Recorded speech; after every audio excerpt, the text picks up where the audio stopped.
With extreme fire conditions expected in Montana this week, NorthWestern Energy announced they were looking at the possibility of preemptively turning off power in some areas to reduce the wildfire risk.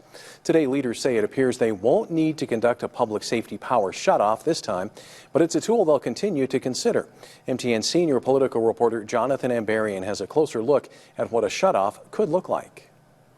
NorthWestern Energy leaders say there's been a paradigm shift in the way electrical utilities across the West are looking at reducing the risk of wildfire, and a public safety power shutoff could be part of that.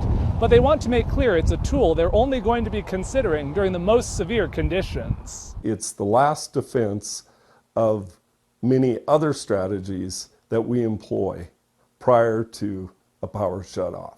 Jason Merkel, NorthWestern's vice president of distribution, says the idea of turning off power to defend against wildfires isn't new, but they're formalizing it to give employees and the public a better understanding. If forecasts call for dangerous fire weather, high temperatures, low humidity, and especially heavy winds, NorthWestern would begin by announcing days ahead that it's monitoring the situation, as it did in this case. Once the decision is made to shut off power, they'll let customers know by phone or email. Power lines have been linked to disastrous fires in places like California and Hawaii in recent years, and NorthWestern has said a high wind event affecting one of their lines was apparently what led to the 2021 West Wind fire that devastated the town of Denton, Montana. We're very focused on preventing that ignition. That's not to say we're going to prevent all ignitions. We want to prevent that ignition that under the right weather conditions could end in one of those tragic events.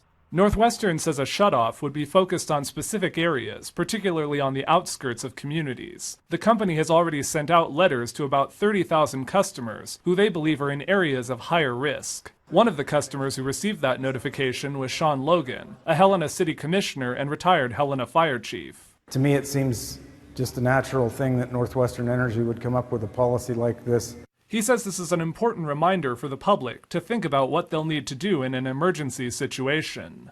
It's a good wake-up call, certainly, to understand that you should be well prepared well ahead of the season.